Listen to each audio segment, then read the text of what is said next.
That Note with Parker Whirling.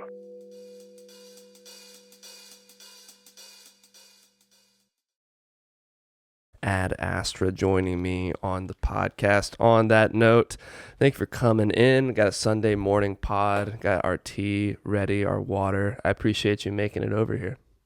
Thanks for having me. I'm excited to be here. Yeah, we got a lot to talk about. We got your project, Anxious Avoidant Attachment Style, an EP released May 21st, debut EP. Mm-hmm. It's been almost maybe half a year, about 5 months now since you've released it, so you've had some time away from it. I want to get your thoughts on the EP now that it's been some time, but before we do that, let's start off with the 2 albums you chose from the record collection. You were choosing between 2 and couldn't pick one. I'm like, you know what? Let's do both. Why not? Yes. We don't need to limit ourselves. So what was the first one we got? Bum da da da. Fleetwood Mac, Rumors. Nice. A classic. Yeah, Fleetwood Mac is probably my favorite band artist. Mm-hmm. For a myriad of reasons. There's a lot of lore, which I am always so fascinated by. And a lot of band lore. Yeah. You got favorites on there? I literally, on the way here 10 minutes ago, was listening to The Chain. Okay. And I also love Dreams.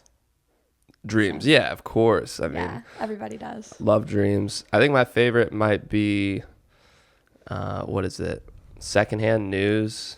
And there's another one on there that I can't remember the name of, but I tried to learn on guitar. Go Your Own Way. Go Your Own Way is great. And what was the other one? Gold Dust Woman is also really good. It's insane. I haven't listened to that album in so long, but the amount of hits on there is like, I know everybody knows it, but when you really think about an album, like there's not many that have one of the most iconic, 10 out of 10 hits on there. It's one of the most iconic of all time. And then we also have OK Computer, Radiohead, After My Own Heart. Yes. So this has been a huge inspiration for me lately as I've been working on my album that's coming out next fall. Just really you heard it here first. Yeah, actually. Nice. Just really tapping into the found sounds on this and just how eerie it is. I love that. Mm-hmm. And I've been tapping into that with everything that I've been working on lately. Climbing Up the Walls is my favorite off of this one. Yeah, that's a real creepy one. Mm-hmm. I remember when I first heard that album, that was one that really stuck out to me. And I'm like, this is my favorite because it was the creepiest one. And over time, I've kind of Do you like creepy? Do you like horror movies and stuff? Actually, not really. No. Are you a horror movie person? Why were you drawn to the creepiest song then? I'm interviewing you now. Yeah, no, I love it. I'm all about this. It's nice to be able to just sit back. I'm like, I don't know. Let me think about that. I think I loved the emotion of the screaming towards the end because he doesn't quite go there really the whole album until that song. And when you heard that song, did you need that at that time in your life? Were you yeah, upset? Maybe I did. Yeah, I remember I was in LA for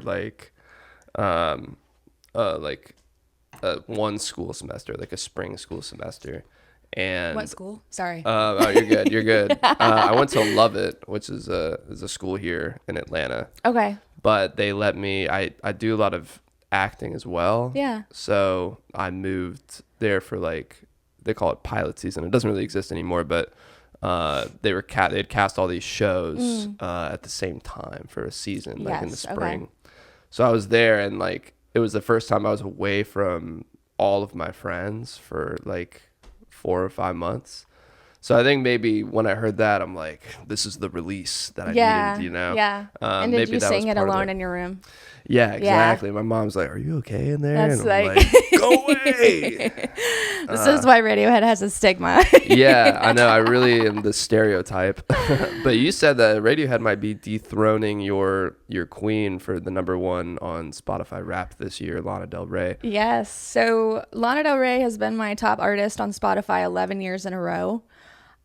She may still be. We will see. 11. We'll circle back.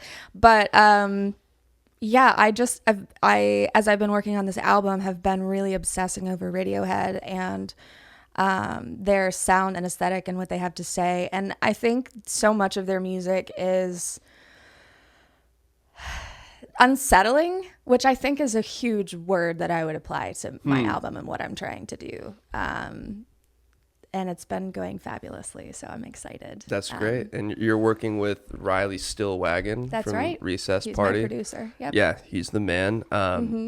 So what's the difference been between working on Anxious Avoidant Attachment Style, your EP, and now working on this new album? Did you learn any lessons from the previous EP that you're applying onto this new album, or new perspectives? So I want to take a second to note that you had to look at your document to remember. Well, AAA. That's literally the point of why I named it what I did, is Okay. because I wanted it to be ridiculous and hard to say.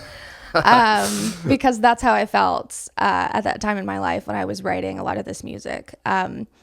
So with the EP, that is the first time I've ever formally recorded anything. And so there were a lot of lessons learned because I'd never done it before.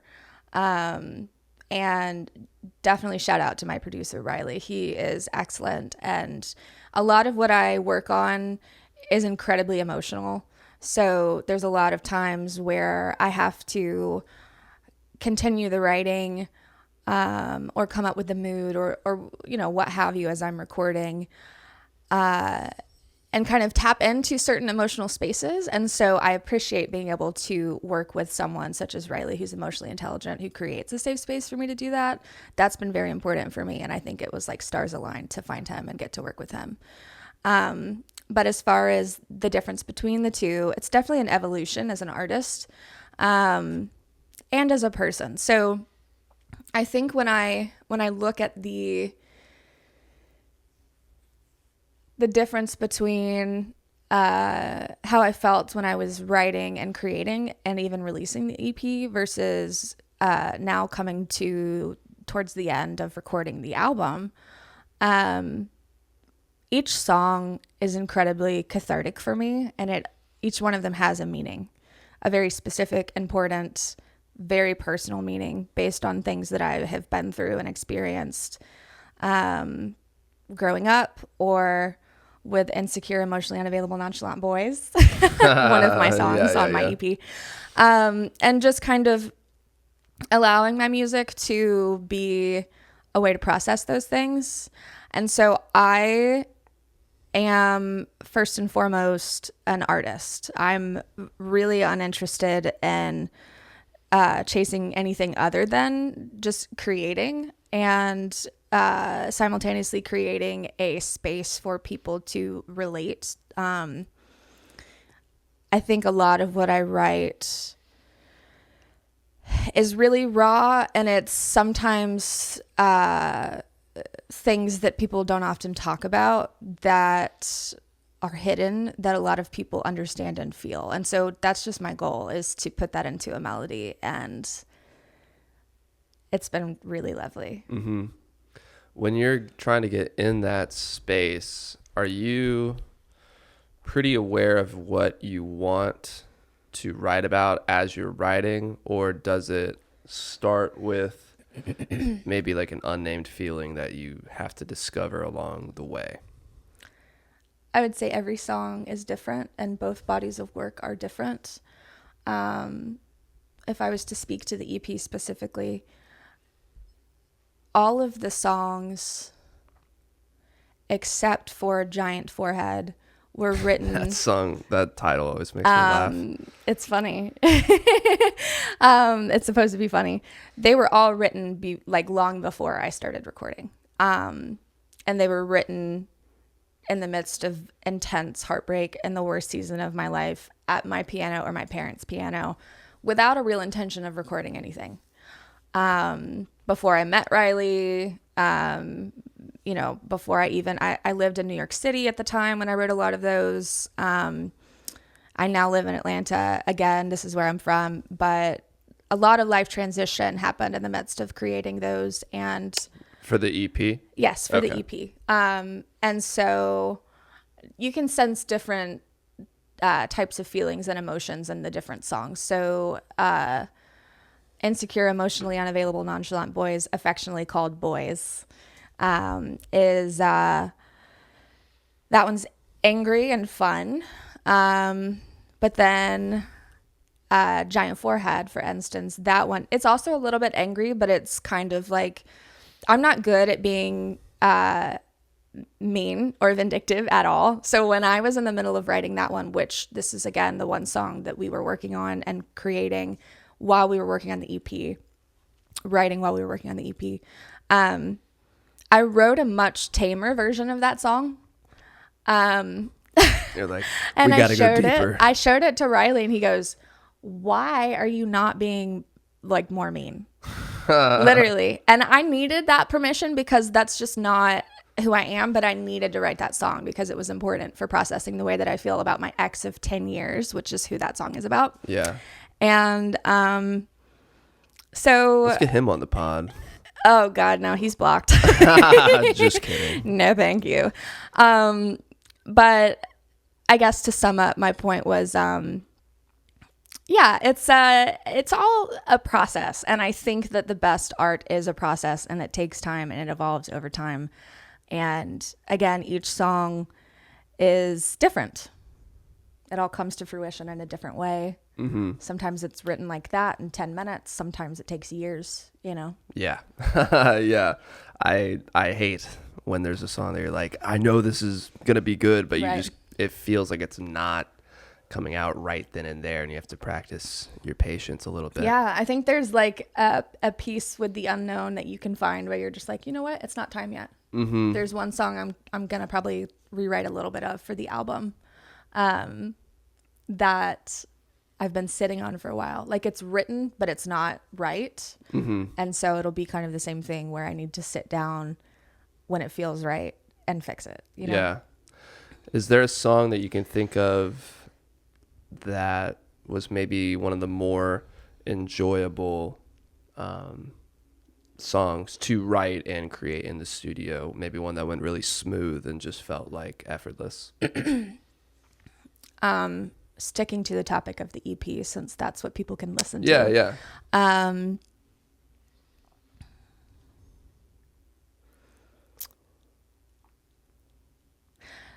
So my most listened to tracks are C'est la vie and then C'est la vie, the reprise, which are actually spoken. Mm-hmm.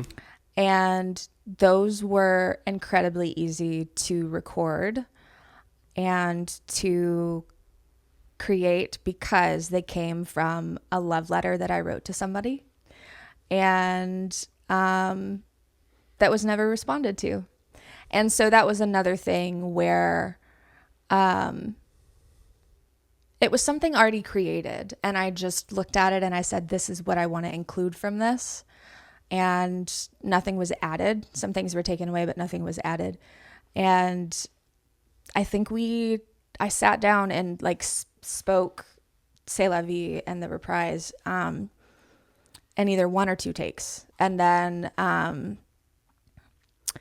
we had Ezra Pounds come and do the violin. He did all the violin and the strings on the EP. Yeah. Yeah, I had him on a month ago maybe. Yeah. That's I was just about to ask who did it. Yeah. Man, he's talented. He's very, very talented. Yeah. So that one was I don't know. I would like to say, or I guess let me clarify. That one was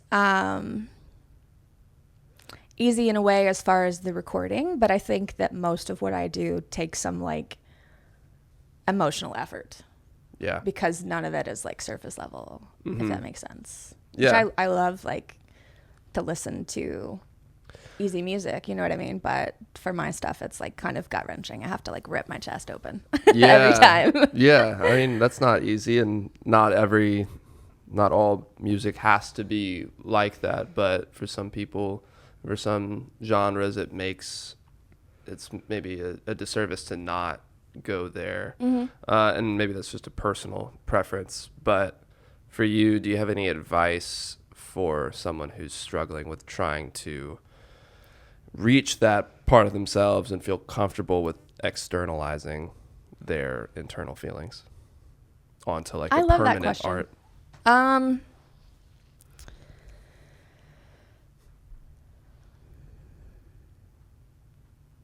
I think there's always going to be moments after you create something that is associated with difficult emotions or a difficult time in your life that it's very scary. So for instance, I was so excited about the EP. I felt great about it the day it came out. So anxious, terrible day, not good. Yeah, And yeah. it's not like I had like a reason that I can super articulate. It was just that like it's so raw. And one of the things that my producer says that I love is once it's out and someone can listen to it, it's not your business anymore.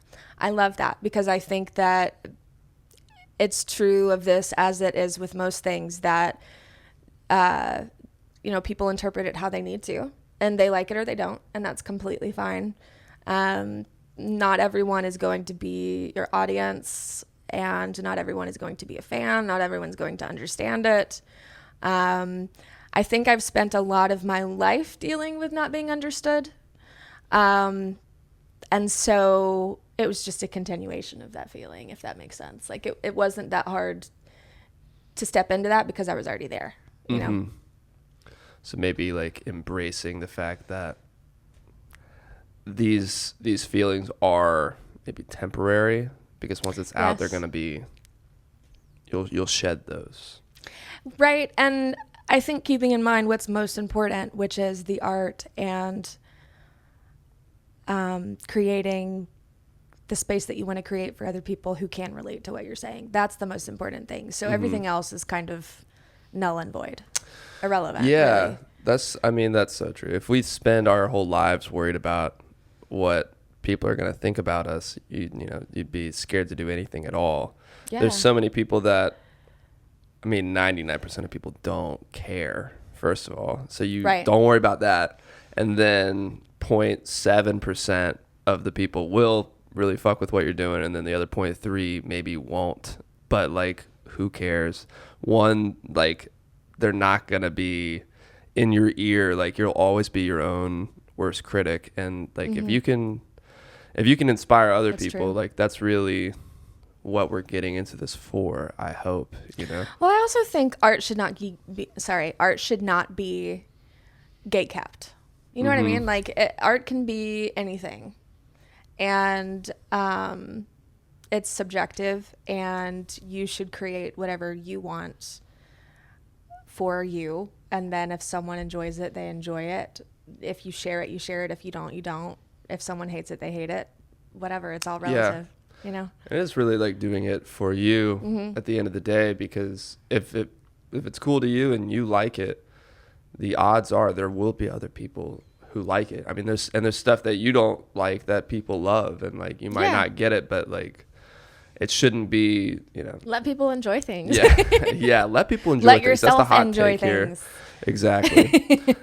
You mentioned not being able to be understood for a lot of your life, and we kind of briefly talked before we started recording about like your religious upbringing and maybe a bit more of like a restrictive upbringing in terms of what you listened to and consumed and things like that. So what's been your experience with that post freedom maybe from that? Do you remember like the moment that I read you left the church at age 20. Do you remember like the feelings you had when you kind of broke free from that lifestyle, and was it scary at all?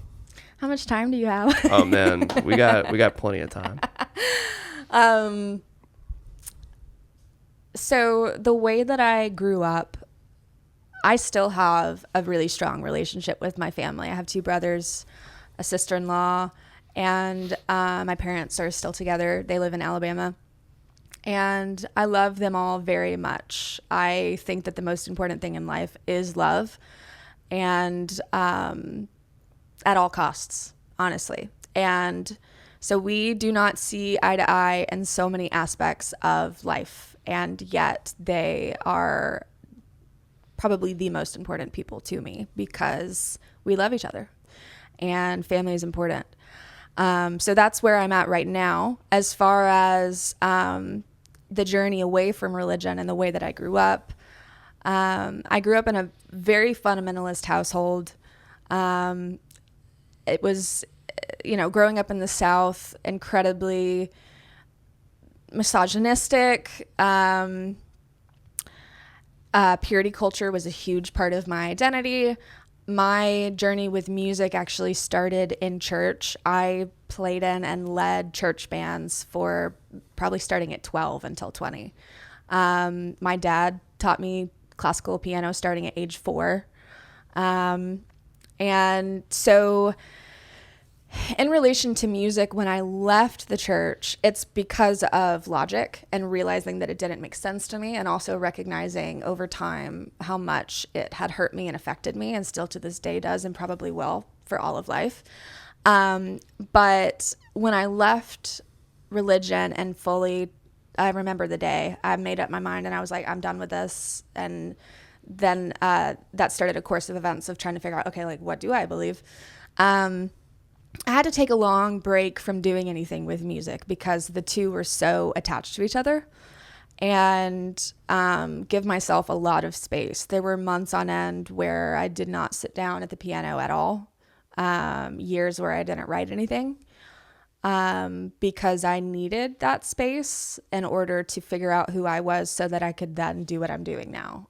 So I will say that as far as the journey with the EP and everything, I feel that I wrote the songs that I needed to write exactly when I needed to write them for me. I recorded them exactly when I needed to record them for me. I'm so glad that I never tried to do it earlier, because it would have not been the right thing in a myriad of ways. I didn't have the same things to say earlier. And so, yeah, I think it's just it's a culmination of self-actualization and moving beyond the boxes that I have been put in for my entire life. And trying to reconcile a lot of different things. The way that I identify now is very much just question mark, agnostic, but also, again, love is the most important thing. So I respect everyone's viewpoints as long as they don't affect someone else's well-being or rights. I'm not good at keeping my mouth shut. So family dinners are awkward sometimes. Facebook is not a fun place. Oh yeah. But yeah, that's kind of where I'm at, and high level, there's many, many details, but high level as far as navigating those things, and always feeling different, I guess, on the topic of being misunderstood. Definitely always feeling different. I remember being young, having no point of reference as a child for why I did not identify with purity culture. Why do I have chores as the only girl in the house that my brothers don't have? Things like that. And already, how old were you when you kind of started questioning some of these roles and restrictions that you had? I'm not sure that I can give a number, but definitely a small child. And I was such a nightmare for my parents. I was such a little evil cunt. It was amazing. And I am so fine with it. I think there's such beauty in the reconciliation and where I'm at with my parents now, because me being that way also stretched them and made them better people. And I'm so proud of that, and I love that. And I think they would acknowledge that too. So, yeah. Wow. That's awesome. Sometimes being a little evil cunt can be rewarding for everyone. Oh, yeah. Yep. Absolutely. Yeah, I mean, you can definitely pick up on in your music that it is coming from a place of, what's the word? Reconstruction. You've built this new life for yourself, it seems like. And in general, I'm really impressed by the vision that you seem to have in the EP. just listening to it, it seems very well thought out, very intentional, between the visuals, your whole kind of branding, the website. I know it's separate from the the EP, but like it all fits together. It's a world building, and the bookmarking with C'est la vie and the reprise, this kind of spoken word theme. So how much of that did you have from the jump? How much of it were you exploring as you were creating the EP? And maybe what kind of advice would you have for somebody who can't quite think that big, but wants to maybe come up with broader themes for like an EP, if that makes sense? Sorry, I just threw like 3 questions. No, that's at okay. you. So,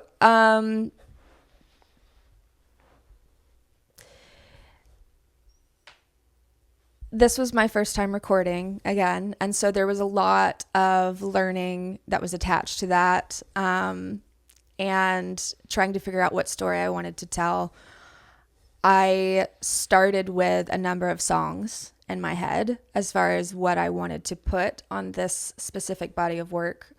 And I think my biggest piece of advice is that when it's time to know the answer to one of your questions as far as what you're trying to put together or what you want to do, you will know it. And so, like I said, I mostly had everything written, but the structure of it, the order of it, and ultimately the culmination of it's mainly about my relationships with 2 specific men and the heartbreak that they put me through. And so it was the summation of that. And I think that, again, it's all about, what did I want to say? What did I want to do? And not really care, like so uninterested in paying attention to rules, genres, just doing whatever I wanted to do really, and making it exactly what I wanted to make it. And I think sometimes when you come into recording or music, etc., what have you, without experience, it can be a lovely thing, because I didn't have all these boxes I had already put myself into or that other people had put me into. And I was just like, I don't know the answers to how this is supposed to look. And so I'm just going to do it. And that's what I did. And I will always seek, I think, to do things differently. Yeah. Not knowing the rules can be really helpful in a lot of times. Like, I think about music theory. Like, you've played piano for a long time, so I'm sure you're very familiar with what chords work with what chords and what shapes go well with others. And I feel like if you don't know some of that, you can end up just making something that sounds cool to you without realizing. My producer does not know music theory for the most part. Riley? Yeah, call him out. No. I'm saying he's awesome. Yeah. It's awesome. So Yeah. Dave Grohl from Foo Fighters, he's an example of somebody that doesn't know music theory at all. He just plays by ear. Riley's the same way. And that was a good combination for us in terms of how do we kind of put the 2 things together to where we can break rules. I think in general with breaking rules, it can apply to music. It can apply to anything in life. It's something that you just have to decide you're going to be okay with. And then you just do it. You just choose to do it. Choose to break the rules. Yeah, based on what is going to serve you the most and your mission. And so my mission is to express myself, create a space for other people to feel and relate, and love unabashedly. Yeah. That's great. Maybe this is a bit of a reach, but that reminds me of what you said earlier about how, when I asked about wanting to leave the church and questioning all these roles, you used logic to maybe come to the conclusion that this wasn't meant for you. But next to logic was probably greater. It was just a feeling you had. And maybe that is kind of how it feels when you're in the studio and you're like, logically, I know this melody sounds good, or it sounds maybe not quite right, but it feels necessary. Well, I think on the topic of tapping into the unsettling but still beautiful, and going back to the topic of the album, there's a lot of changing keys that don't go together, chords that don't go in the key, changing tempos halfway through, et cetera, and trying to find, because it is a very like thin line of how can I make a song that people want to listen to that's also kind of upsetting. You know what I mean? Yeah. And like, so it's the same reason that people watch horror films. You know what I mean? And I've found that to be probably one of the most fun things about what I've been working on lately is figuring out how to toe that line and how to break rules and express without allowing that anxiety of like how to please other people to creep in. Yeah. I also love Boys, at the end of Boys. I think it's that one. This repetition of I should not have survived this. Is that Boys? Yeah. Okay. I don't know, that particular moment, I don't even know if this is related to what we were just talking about, but I love it and I wanted to say that. And also that whole track feels very progressive. Like, it's, to me, it didn't seem to be a very like obvious verse chorus. Like, there's a lot of that too in my work. Yeah. Kind of forgetting about that. A lot of times with what we work on, we won't even call it, like in Pro Tools, we won't even call it, because we title the sections of songs as we work on them. They're not called verses or choruses often. They're just like A, B, A, C. You know what I mean? Because like they don't fit into a specific, like what people would expect it to be. Yeah. With Boys, that is a song where I wrote everything except the very end, I should not have survived you. And I had written that a year and a half before I started recording it, the main part of the song. And I also came into the studio with this idea of it being a bit more like almost, for kind of a lack of a better way to say it, like musical theater, maybe tapping into a little bit of like Sarah Bareilles. Like, do you know her at all? Yeah. That's how, because I wrote it on piano. That was the vibe. And then we get into it and it was like, no, this is like a pop rock song and it needs like guitar and drums and like a beat and these weird little spoken parts like at the beginning and then kind of like 2/3 of the way through the song. And so that's kind of an example of how things can evolve. You know what I mean? You have that happens so much. You have a specific idea and then you go in and you're like, oh, it's completely different than I thought. Yeah. And it's better now, you know? Yeah, and you got to have the flexibility and intuition to go with it instead of feeling like it's got to be this one thing. And if you open your mind to that change and allow the song to tell you what it's wants to be. Yes, that's exactly it. Allowing the song to tell you. Yeah. Then it becomes this whole new thing that you would have never been able to make on your own. Yes. In a way, it's like everything's a collaboration, even if you're writing by yourself. Yes, that's true. But it's a collaboration with yourself. Absolutely. But Ad Astra, let's take this over to the last 5. Sure. Where you're just going to pick out 5 questions from this magic bowl here. Okay. Zhuzh it around. Make sure that we're not getting too many repeats. And yeah. So we'll just do 5 and then we'll be done. 5 specifically, huh? 5 specifically. What if I break the rules and I do 6? No, I'm kidding. Let's do 6. Why not? Am I supposed to pick 5? You can do one at a time. It doesn't matter. Well, I picked a pink one first. That makes sense for me. Best live show you've seen. So, quick funny story.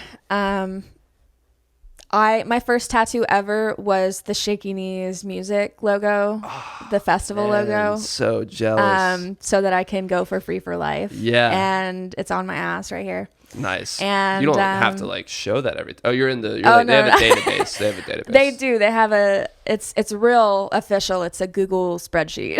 Yeah. But yeah, so I go to Shaky Knees almost every year since 2019. So I've seen some of the best shows there. So incredible. Genuinely one of my favorites was Foo Fighters. Yeah. Such excellent showmen.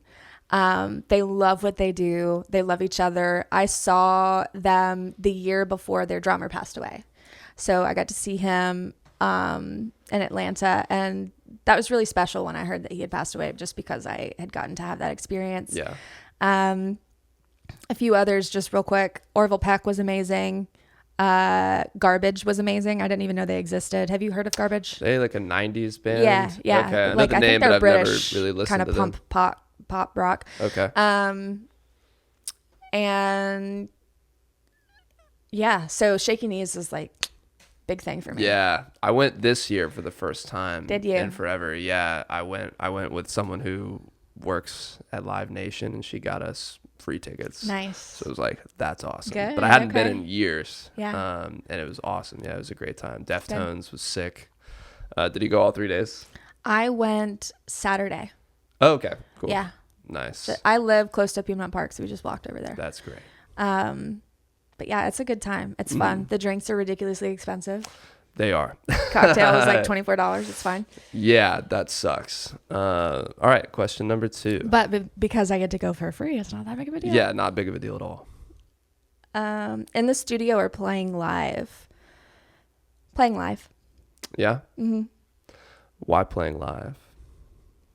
Because I think that's the whole reason why I do it, is to just be around other people and like celebrate art and express myself, and again create a space for them to relate and feel things maybe they haven't let themselves feel. Mm-hmm. That's awesome. So I love that question, because I feel like it's a true 50-50. I Yeah. never know what people are going to say, and because I prefer the studio, because I feel like I can build something completely new, or take something that was this song on a guitar, and then now it's translated into a whole new thing. Right. But you're that's right. special too, for sure. Yeah, it's its own wonderful. Yeah, definitely thing. different things too, though. I think it's different skills for Different sure. skills, that was yeah. news for me, getting into the studio for the Better first time. for I was like, introverts this is hard. too. Yeah. You know. Well, and I am an introvert Yeah. actually. But yeah, I think my favorite feeling in the entire world, the best substance, drug, anything ever, is singing for people. And just, yeah. I guess I say It's- better for introverts, but maybe it's just more comfortable. There's a great thing about being uncomfortable and singing. I think for people. so. I think the best things in life are terrifying. Mm-hmm. For sure. So playing live. Let's do question number 3. Question number 3. We're hitting all the colors. Fantasy supergroup. Okay, so does this mean like a band that I would play with? Tell me what that question means. So usually I love when people just kind of go with whatever they think it is. But my intent Fantasy blunt rotation. Fantasy blunt rotation, yes. Was more of like, you put together a band that you would want to listen to. Ooh. And it could be, could be trio, could be a, typical 4-person rock band. Could be a duo. A band that I would want to listen to. I don't know why I feel like this is not how my brain works. I'm like, It's okay. I'm just completely blocked. I Yeah. can't think of anything. So I'm going to pick a weird answer, which is to say, let's put like Bob Marley and Nicki Minaj together. Yeah, why not? Whoa. That would be crazy. Yeah, something weird. Yeah, let's shake it up. Yeah. Cool. Bob Marley and Nicki Minaj. That's a new one. I'm not proud of that answer. That's okay. Unexpected musical influence. I love classical music. Okay. And I think that you can hear it in a lot of the piano parts in my songs. For sure. Not to mention the, Ezra Pounds' Yes. violins and all that, the orchestration. I am a fan of basically everything. Also, I will throw this out there too. I do love country music. Not Nice. pop country. I shy away from that unless it's Casey Musgraves. But I really love like outlaw country. Okay. Johnny Cash, Coulter Wall, Tyler Childers. Yeah. So good. Nice. I feel like country has the stigma or whatever. Like there was a period of time where everybody was like, I love everything but rap. Yeah, it and was country. like cool for people to say that. Yeah, That was me like and maybe now- 6 years ago. Yeah, totally. I mean, yeah, me too. But country's definitely inserted itself into everything. Oh yeah, no, Beyonce has a country album. Yep. Lana Del Rey has a country album coming out in the next year. Hopefully. Yeah, feels like she keeps it was actually supposed to come out in May this year, so I don't know what's happening with that. delaying it, keep changing the name. But yeah, I think also growing up in the South, it's very near and dear to my heart. So when I go home to Alabama and I see my grandmother on this rural mountain in Northeast Alabama, I'm always playing my country music playlist, which it is called Country Girl I Love You, but it's spelled Country. Of course, yeah. It's still got to be on brand. Oh yeah. All right, last question before we sign off. No, we have two more. Oh, two more. That's Excuse right. me. We're breaking the rules here. That's what it's all about. Least favorite song album from your favorite artist. Ooh, okay. Yeah. So if we're gonna talk about Lana Del Rey, favorite artist, Ultraviolence, which I said actually that's the only album that you have on vinyl out. from her, and I was very disappointed. I know. Let it be SMH. known. It's not that I particularly was like, I want this just one. don't know anything about her. Yes, which my is shameful. ignorance. Yeah, this is turning into like a shaming pod for not knowing Lana. Yeah, so I would say that's probably my least favorite album. Well, that's not fair though, because also Chemtrails Over the Country Club kind of sucks. You didn't like that one? It's just, it was a weird era for her. She's got some strange eras. You know, I support women's rights and wrongs, so it's fine. Still love Totally. her, but We support that here and on that note, by the way. Let it be known. rights and wrongs. Yes. I do want to pick a least favorite song. Let's see. What would that be? I